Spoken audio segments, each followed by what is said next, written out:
Bill Horrenda. Welcome in. And today we're talking about the Sacramento Kings and their coaching search. Of course, Sacramento has been mired in a playoff drought for 10 seasons, and they've gone through a myriad of coaches since the Rick Adelman era ended.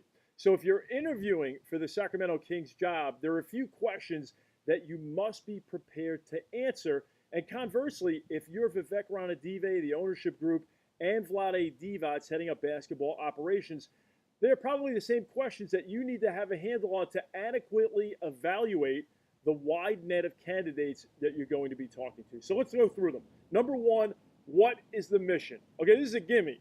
For every NBA team, the mission is to win the NBA championship. It gets a little bit tougher, though. What is the culture you espouse to create with the Sacramento Kings? What is your identity? What do you stand for? What are your core values?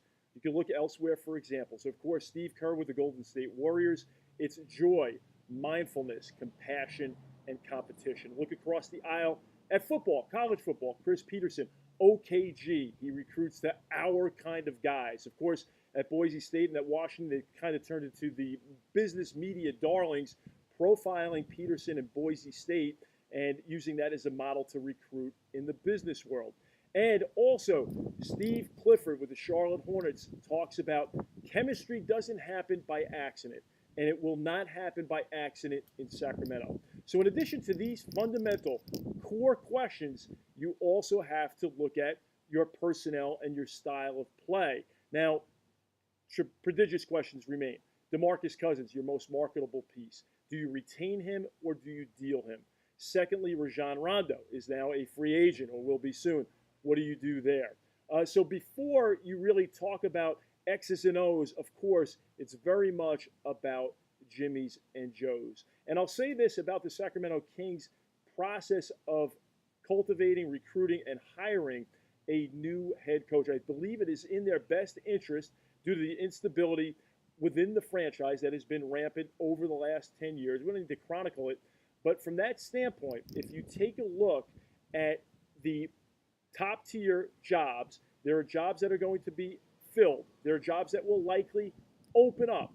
And listen, for candidates, they have to ask themselves this question as the coaching carousel slows down. Number one, I could just remain on the beach. Number two, I could probably do some broadcasting. Number three, I can join someone else's staff. And lastly, I can revisit the Sacramento job. Maybe it looks better now as I weigh my options than it did earlier in the process. So the Kings may be the beneficiary of being prudent, taking their time, and seeing which candidates are still available as the carousel slows down and ultimately jobs are filled. And again, what the Kings can leverage is the fact that there are only 30 jobs in the world in the NBA, and perhaps they can get this thing back on the right track. A question that can never be answered during this process, however, is if you believe in and you collectively decide upon your mission, your core values, your culture, what you stand for, you can never gauge right now how you will keep the cohesion and stay the course under duress. That's a topic for another time. It's been Bill Horrenda. Thanks for joining me. We'll capture more topics as we move on, including the Sacramento Kings coaching search. Thanks again for popping in.